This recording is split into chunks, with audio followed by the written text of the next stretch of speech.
इसी क्रम में अब नेक्स्ट गेस्ट हमारे बीच में उपस्थित हैं, समर दिनेश कुमारी बहन जी उपस्थित हैं। तो हम चाहेंगे कि दिनेश कुमारी बहन जी आप अपना परिचय दें पहले तो। सर, संगम नमामि सभी को। मैं दिनेश कुमारी, बुराड़ी दिल्ली से। बहन और जी ये बताइए हमारे दर्शकों को कि ये क्या कार्यक्रम है जो अक्सर बहुत सुनने को आ रहा है कि सारे तीर्थ एक बार, दीक्षा भूमि बार बार, दीक्षा भूमि बार बार, ये एक स्लोगन है। आखिर क्या है इसके पीछे लॉजिक बहन जी?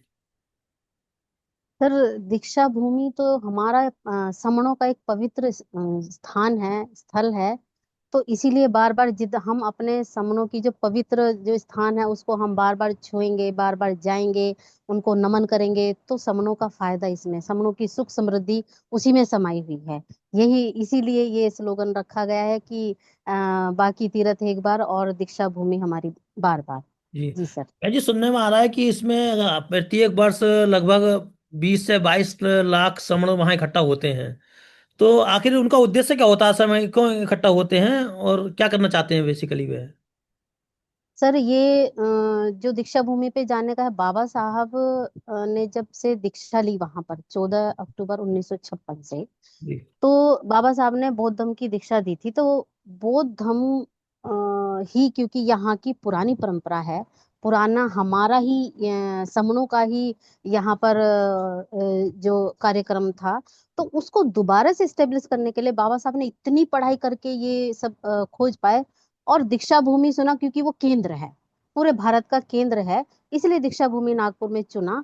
और 14 अक्टूबर 1956 से जब से बाबा साहब ने दीक्षा ली, तो सभी लोग उस दीक्षा भूमि से जो हमारे सुख हैं उनको प्राप्त करने के लिए बाबा साहब की के बाद जब चले गए, भगवान बुद्ध की अस्थियों को नमन करने के लिए, तो हर साल ये मेला लगता है।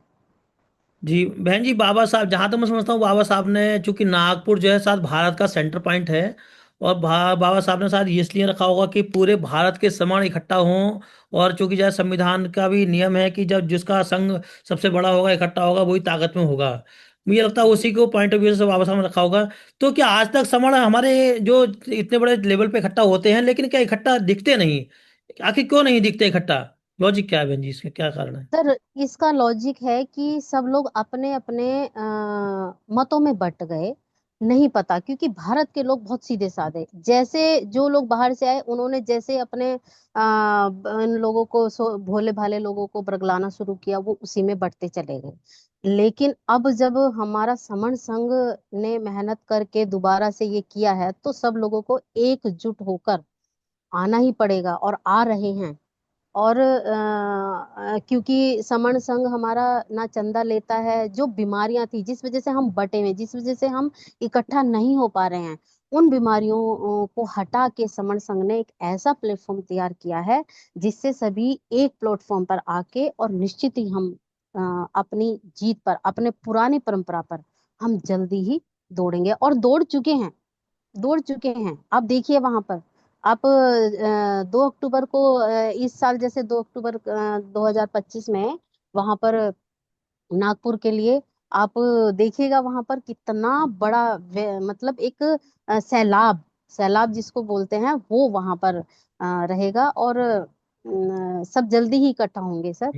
ये बहन जी जितनी भी एक बुराइयां थी वो धीरे धीरे हम खत्म एक करते बात जा रहे हैं। ये बताइए बहन जी यहाँ पर कि आखिर ये कार्यक्रम लगातार चलता आ रहा है और आप कह रहे हैं कि समर संघ है, तो समर संघ में ऐसा क्या स्पेशल है कि समर संघ इसको इसके उद्देश्य तक पहुंचा पाएगा, इसके लक्ष्य तक पहुंचा पाएगा?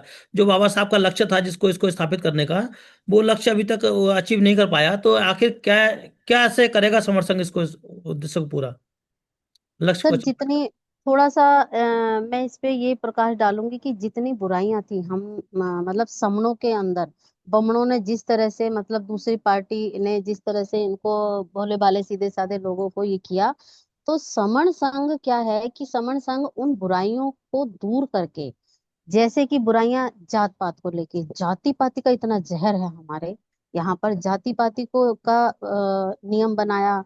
चंदा कभी नहीं, क्योंकि लोग क्या करते हैं, चंदा के आधार पे लोग अपने अपने गुट बना लेते हैं, अपना अपना फायदा देखते हैं, पर्सनल लाभ जो देखते हैं। तो समण संघ क्या करेगा, पर्सनल लाभ नहीं देखेगा। समण संघ सब समणों का लाभ देख रहा है, और एक जो समण की पहचान जो है, वो बहुत ही महत्वपूर्ण, अत्यंत महत्वपूर्ण जो है। तो इस वजह से सर हम सभी एक प्लेटफॉर्म पे आएंगे सर। जी बहन जी। अच्छा, एक चीज मैं और जानना चाहूंगा कि इस हमने देखा कि पहले कार्यक्रम हुए लेकिन बहनें बहुत कम संख्या में पहुंचती थी। इस बार देख रहे हैं कि समर संघ में बहुत सारी बहनें वहां प्रतिभाग करने जा रही हैं। तो ऐसे बहनों को वहां क्या मिलने वाला है कि जो बहनें को इतना एक्साइटमेंट हो रखा है और वो लगातार रियो 1800 की संख्या में रियोशन करा चुकी है अब तक। तो क्या है बहन जी वहां पे बहनों के लिए? सर अभी तक हमारे भारत की जितनी भी महिलाएं हैं ना, सम्मान से थोड़ा सा पीछे रही हैं। जी। उनको सम्मान नहीं मिला, सुरक्षा नहीं मिली। समण संघ सुरक्षा की गारंटी देता है, सम्मान की गारंटी देता है। मैं 3 साल से काम कर रही हूँ, मैं इस चीज को अनुभूति कर रही हूँ इस चीज की, खुद मेरा पर्सनल ऑब्जर्वेशन है। तो सर यही सोच के, क्योंकि हर बंदा सम्मान के लिए जी रहा है, हर बंदे को सम्मान चाहिए, सुरक्षा चाहिए। सर ये चीज मुझे समर संघ में मिल रही है तो मैं क्यों नहीं जाऊंगी, और मैं दूसरे लोगों को भी, दूसरी अपनी बहनें हैं जो, उनको भी इनवाइट करूंगी कि आप आइए समर संघ में काम कीजिए। जी तो अच्छा। इस वजह से सर। जी बहन जी, जी। लास्ट आपसे बस ये क्वेश्चन करना चाहेंगे कि हमारे जो दर्शक हैं समर दर्शक के, उनको आप क्या संदेश देना चाहती हैं? नागपुर जो समर दीक्षा भूमि है, दीक्षा भूमि नागपुर, उसमें जाने के लिए, उसमें मेले में प्रतिभाग करने के लिए क्या संदेश देना चाहती हैं? सर मैं सभी अपनी बहनों से यही निवेदन करूंगी कि 2 अक्टूबर 2025 को जो वहां पर समण मेला लगने वाला है, उसको देखें, अनुभव करें, उसके जितने भी लाभ हैं वो प्राप्त करें, और सभी आएं। सभी से मेरा हाथ जोड़ के ये निवेदन है कि सभी अपनी समण बहन भाई भी आएं, बच्चे भी आएं, सभी इसका लाभ लें। जो लाभ मैं लूंगी वो सभी लें, ऐसा मेरा निवेदन है, ऐसा आग्रह है सभी से। यही कहना चाहूंगी सर।